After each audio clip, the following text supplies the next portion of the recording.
That's good. Good morning, everybody. My name is Mike at Filmboy24. Today, we got the good old Lomo tank out.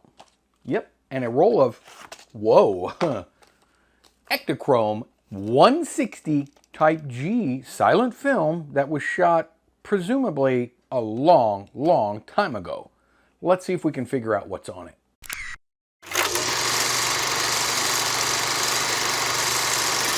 That's right, we have got some more found film. I got this not too long ago. I have 3 rolls of this from the same supply, and they all came in boxes, really beat up, torn up boxes. But for the record, it was $3.75 was the price on this box. I miss those days. The expiration on the box is January of 1977. Now, this particular roll of film hails from, at least where I procured it from, was Chillicothe, Missouri. So if you know anyone in Chillicothe, or if you're familiar with the area, keep an eye out once this is developed. See if there's anything recognizable. It might just be in someone's house. I don't know. But we're going to find out together, hopefully. Because what we do is we take old found film that would probably have ended up in the landfill. The thought of that. And we give it a bath in some black and white developing chemicals and see if we can get images from it. I'm then going to display it for everyone to see, so long as it's not wildly inappropriate results. But what I do first, I put it in this little Lomo tank here, and if you're not familiar with how to extract film from a Super 8 cartridge and load it into a UPB-1A, well, I'll put a link up here somewhere where you can learn how to do that from a guy. So anyway, we're going to load this in the dark, just like so. And by the way, I have rubber bands on my tank now. I have a second one of these tanks. I might have to switch it out if my glue doesn't work. But I found a crack in my tank. These are old sort of Bakelite plastic tanks, and they're very fragile. So if you drop it, which I've done a couple of times with this now, and most recently was about 2 or 3 months ago, and it fell from about 3 feet onto a tile floor. I just found a crack in it, and I was wiggling it, and yeah. So I got some, plastic is very difficult to glue. You can't just use super glue. It might hold temporarily, but bonding plastic is a tough proposition, but not anymore. Because I found new Plastibond. No, I don't know what it is. It's I used it for the lid, because when I dropped it, I actually cracked one of these little locks off the side of the lid, and I used this plastic bonding agent glue, and it worked well. So I'm going to try this on the crack in the side of my tank. Now, luckily, the crack, it's one of those ones where you got to kind of pull a little bit to even see where it's at. It's a hairline crack, but it's starting to go all the way down. So I'm going to try to work some glue in there and see if we can't solve that problem. In the interim, I've got rubber bands around it just to make sure.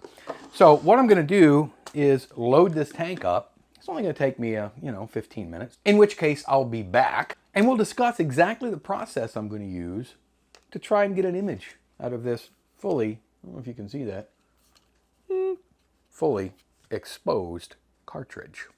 When you see me again, this tank will be loaded. I'll be right back. And we're back. I know it wasn't long for you. It was about 20 minutes-ish for me. If you watched my video on how to extract film and load it, you'll know that I pull the film from the cartridge and wind it onto a 50-foot reel, and then I rewind it back onto another 50-foot reel so it emulates the film coming directly off the cartridge. It came off okay. It was a little bit kind of clicky, click, click, click, click, click, as you pulled. Not nearly as bad as some of the sound cartridges I've done in the past, but it's, as you can see, it's out and it's loaded. I can't obviously open it for reasons of exposure. So what I'm going to do now is I'm going to take this into that 70s kitchen that doubles as my light room, because I don't really need a dark room. And I'm going to process this film in my standard process, which is HC110B. That's a black and white film developer, for 7 minutes at around 67 to 68 degrees Fahrenheit for 7 minutes. Wash it, cold water, and then I'm going to fix it for about 7 more minutes. Then we'll hang it to dry and I'll scan it and well, I'll show you what we get. Hopefully we get something. If you're watching this video right now, then yes, we did get some results, because I probably wouldn't publish it if we got nothing. Anyway, let me go ahead and throw up a montage. I know if you've watched these videos before, these found film, you've seen this montage before. I get it. If you don't want to watch it again, just tap through it or fast forward or whatever you want to do. If you want to see it, it's my standard process for Super 8 film. I use photo flow at the end now, not dish soap. Well, I used to use dish soap to sort of help water spots, but now I just use photo flow. So ignore the dish soap. So here's the montage, and then when you see my beautiful smiling face again, hopefully we have something. Be right back.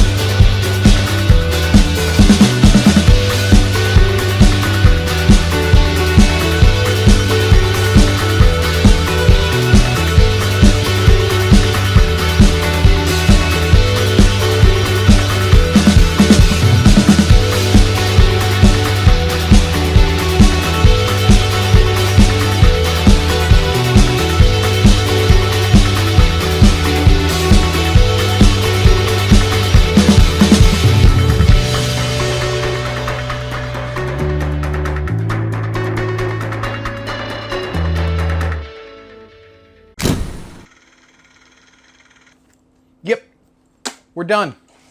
Images, they're right here. Want to see them? You want to see? Want to see? Want to see? Whoa. Yeah, we got images, and the cool thing is it's not the typical what we usually get. And you know what I mean. I'll just say this, it's not just kids running around in the yard, and it's not inappropriate, and it's not kids running around in the yard. It's interesting, and if you know where it's at, leave a comment down below. And let me know what you think. The images didn't come out too bad. Not perfect, because, well, based on the edge code, this particular roll of film, let me look here. The edge code was a plus and a square together. You know what that equals? This roll of film was manufactured in 1975. Now, we knew that already, because usually they give it 2 years of a shelf life, and this says January of 77. And it's been my experience, and I know this to be pretty true, when you bought this film back in the 70s and early 80s, they didn't hold on to it forever. Usually you shot the film. So I'm going to put this film probably right in the mid-70s. So without, what I typically do, let me show you the film, and we'll be right back to discuss just for a second. Here it is.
motorcycle racing on the hilltop. Well, they're not racing on the hilltop, but they're watching from the hilltop, probably some motocross racing. Kind of neat. Like I say, it's not what we're typically getting out of this film.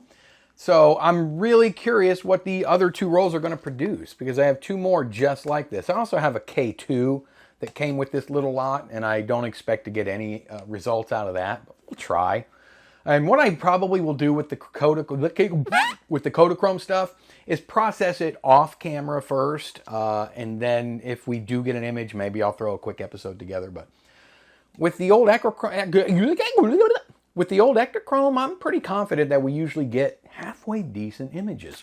So clearly it is some motocross racing and some sort of seating in the hills where you just have picnics and whatnot. If you're familiar with what that actually is or where it might be, let me know down in the comments below. I appreciate it. If you like videos like this, I do really want you to do me a favor. It's free. It takes less than a second in most cases.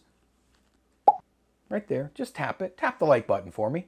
It means a lot to me. These videos take a long time to produce, and it doesn't really cost anyone anything to watch them. And I hope you enjoy them. If you do enjoy them, see this button right here? Well, it's just a picture. It's not a button. How about subscribe for me? It would mean a lot to me. It would mean a lot to my channel, and it would encourage me to continue down this crazy little path of film work. And until the very next time that I see each and every one of you absolutely beautiful people, that was it. I'll see all of you on the very next go-around.